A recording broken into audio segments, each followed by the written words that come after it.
पश्चिम बंगाल में भयानक बवाल मचा हुआ है। एक के बाद एक टीएमसी के नेता हिंसा का शिकार हो रहे हैं। उन्हें चुन चुनकर निशाना बनाया जा रहा है। पार्टी महासचिव अभिषेक बनर्जी से लेकर कल्याण बनर्जी और अब पार्टी सांसद बापी हल्दर तक तमाम नेताओं पर हमले हो रहे हैं, जिसे लेकर टीएमसी भड़की हुई है।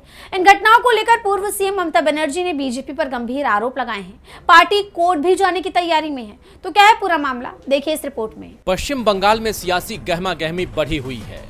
जिस तरह टीएमसी नेताओं पर एक के बाद एक हमले हो रहे हैं, उसे लेकर पार्टी का गुस्सा फूट पड़ा है।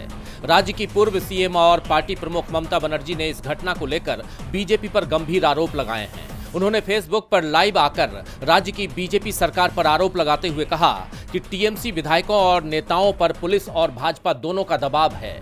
टीएमसी को तोड़ने की कोशिश की जा रही है। पार्टी नेताओं को डराया धमकाया जा रहा है। पुलिस भी टीएमसी वर्कर्स को टारगेट कर रही है, फर्जी एफआईआर दर्ज कर रही है। वो हमारे कार्यकर्ताओं को बैठकें करने नहीं दे रहे हैं और हमें बाहर निकलने नहीं दे रहे हैं। उन्होंने पार्टी के 2500 कार्यालयों में तोड़फोड़ की है।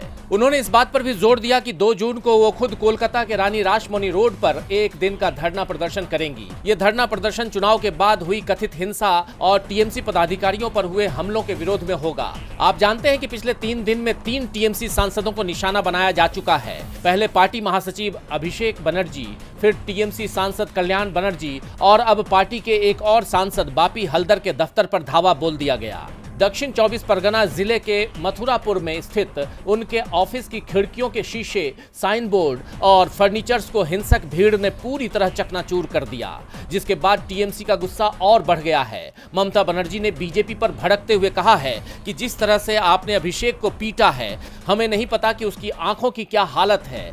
आप हमें उसका इलाज नहीं करने दे रहे हैं। बीजेपी अध्यक्ष कह रहे हैं कि वो जीवित हैं। मैं कहूंगी कि आप भी हमारे समय में जीवित थे। कई भाजपा नेता पहले मेरे संपर्क में थे और मैंने उनकी मदद की, लेकिन अब आप क्या कर रहे हैं? ममता बनर्जी के आरोपों ने राज्य की कानून व्यवस्था और बीजेपी सरकार को कटघरे में ला दिया है। सवाल ये उठ रहे हैं कि क्या बीजेपी राज्य में विपक्ष की आवाज को दबाना चाहती है? वहीं वोट चोरी को लेकर भी सवाल गहराते जा रहे हैं। ममता बनर्जी ने एक बार फिर बीजेपी पर धांधली से चुनाव जीतने का आरोप लगाया। उन्होंने अपने संबोधन में कहा कि मेरे पास पुख्ता सबूत हैं कि 177 सीटों में धांधली हुई है। राजारहाट से तापस चटर्जी ने चुनाव जीता था, लेकिन पुनर्गणना के बाद उन्हें हार का सामना करना पड़ा। भवानीपुर में जब मैं 13,000 वोटों से आगे चल रही थी, तब भी मुझे मतगणना केंद्र से भगा दिया गया। तो ममता बनर्जी के आरोपों ने बीजेपी को मुश्किल में डाल दिया है। वो एक साथ कई आरोपों से घिर गई है। अब देखना यह होगा कि बंगाल में शुरू हुआ ये टकराव कहां जाकर थमता है। डीबी लाइव की रिपोर्ट।